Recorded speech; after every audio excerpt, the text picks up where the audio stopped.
Hi dears. അപ്പൊ വിഷുവിനുള്ള ഒരു best outfit ആയിട്ടാ വരുന്നത്. എന്റെ കയ്യിൽ എന്താ ഔട്ട്ഫിറ്റ് ഇല്ല എന്നല്ലേ വിചാരിക്കണേ?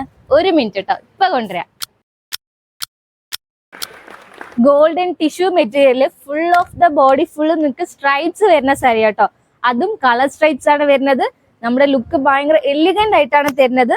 നിങ്ങളുടെ സാരിയുടെ ഓൾ ഓവർ ദ ബോഡി ഫുള്ളും സെയിം സ്ട്രൈപ്സ് ആണ് വരുന്നത്. നമ്മുടെ പല്ലു പോർഷൻ ഡാർക്ക് കളറിലാണ് കൊടുത്തിരിക്കുന്നത്. വിത്ത് സെയിം കളർ ടസിൽസോടും കൂടിയിട്ടാട്ടോ സാരി. ഇതിന് മാച്ചിങ് ആയിട്ട് നമ്മുടെ പ്രിന്റഡ് ബ്ലൗസും കൂടെ അവൈലബിൾ ആക്കിയിട്ടുണ്ട് കേട്ടോ. 2 സ്ലീവിൽ നിങ്ങൾക്ക് വരുന്ന പോലെയാണ് ഈ പ്രിന്റഡ് ബ്ലൗസ് കൊണ്ടുവന്നിരിക്കുന്നത്. ഇതിൽ വരുന്ന ഓരോ കളേഴ്സും അടിപൊളിയായിട്ടുള്ള കളേഴ്സ് ആണ് കൊണ്ടുവന്നിരിക്കുന്നത്. എല്ലാത്തിനും നമുക്ക് വിത്ത് മാച്ചിങ് ബ്ലൗസോടും കൂടിയിട്ടാണ് വരുന്നത്. സാരിയുടെ ലെങ്ത് വരുന്നത് 6.25 മീറ്റർ ആണ്. വിത്ത് റണ്ണിങ് ബ്ലൗസോടും കൂടിയിട്ടാണ് സാരി വരുന്നത്. അത് കൂടാതെ എക്സ്ട്രാ ബ്ലൗസ് പീസ് 1 മീറ്റർ ആണ് ഇതിൽ അറ്റാച്ച്മെന്റ് ചെയ്തിരിക്കുന്നത്. അപ്പോൾ ഞങ്ങൾ കാണിക്കുന്ന ഇത്രയും കളേഴ്സ് ആണ് നിങ്ങൾക്ക് അവൈലബിൾ ആയിരിക്കുന്നത്. ഇതിൽ ഏതെങ്കിലും ഇഷ്ടപ്പെട്ടാൽ പെട്ടെന്ന് തന്നെ നമ്മുടെ താഴെ കാണുന്ന വാട്സപ്പിലേക്ക് മെസ്സേജ് ഇട്ട് നിങ്ങൾക്ക് ഓൺലൈനായിട്ടും പർച്ചേസ് ചെയ്യാം കേട്ടോ. ഇനി നെക്സ്റ്റ് കളക്ഷൻ ആയിട്ട് അടുത്ത വീഡിയോയിൽ കാണാം. മറക്കാതെ നമ്മുടെ ചാനൽ ഷെയർ ചെയ്യുക, ലൈക്ക് ചെയ്യുക, ഫോളോ ചെയ്യുക. ബൈ.